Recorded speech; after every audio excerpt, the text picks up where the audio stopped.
আনন্দ আয়োজনে বাংলা নববর্ষ ১৪৩২-কে বরণ করে নিল সৌদি আরবের প্রবাসী বাংলাদেশিরা। জেদ্দায় বাংলাদেশ কনস্যুলেট প্রাঙ্গণে বর্ষবরণ উৎসব উদ্বোধন করেন কনসাল জেনারেল মিয়া মোহাম্মদ মাইনুল কবির।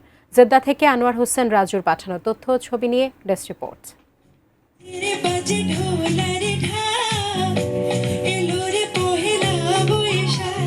মরুর দেশ সৌদি আরবে সবুজ শ্যামল বাংলাদেশের সর্বজনীন উৎসব পহেলা বৈশাখ পালিত হয়েছে আনন্দ উচ্ছ্বাসে। বর্ষবরণের উৎসব পরিণত হয় মিলন মেলায়।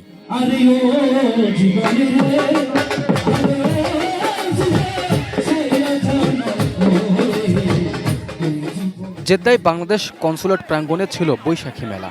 মেলার স্টলগুলোতে পান্তা ইলিশ তো ছিলই, পাশাপাশি ভাপা পিঠা, চটপটি ও ঝালমুড়ি সহ ঘরোয়া নানান খাবার দাবার ছিল। আমরা প্রবাসীরা একটু হলেও আনন্দ চাই প্রবাসী মাটিতে, তো এমন অনুষ্ঠান হলে আমাদের ভালোই লাগে। ব্রেকফাস্ট, টিফিন কিংবা স্ন্যাক টাইমে মজাদার আয়োজন মানে অল টাইম ব্রেড। অন্য কান্ট্রিতে থেকেও ফিল করতেছি যেন সৌদি আরব প্রবাসের বুকে সুন্দর একটা বাংলাদেশ। জেদ্দায় অবস্থানরত বাংলাদেশি শিল্পীরা বর্ষবরণের গান, লোকসঙ্গীত, জাগরণের গান ও আবৃত্তিতে মাতিয়ে তোলেন পুরোটা সময়। সৌদি আরবে বাংলাদেশ স্কুল অ্যান্ড কলেজের শিক্ষার্থীরা নাচ পরিবেশন করে। এই বৈশাখী উৎসবে কিন্তু শতাশি জনগণ এখানে মেতে উঠেছে বৈশাখী আনন্দে।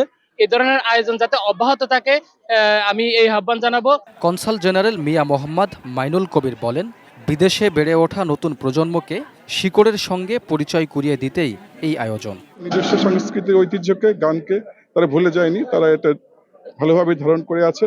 এটা দেখে আমি সত্যি আনন্দিত এবং আমাদের এই যে বাংলাদেশকে প্রবাসে সঠিকভাবে সুষ্ঠুভাবে তুলে ধরার যে প্রয়াস, সেটা আমরা অব্যাহত রাখবো।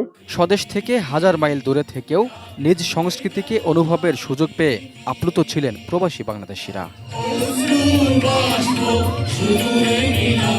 Raihan Munshi, desk report, ATN news.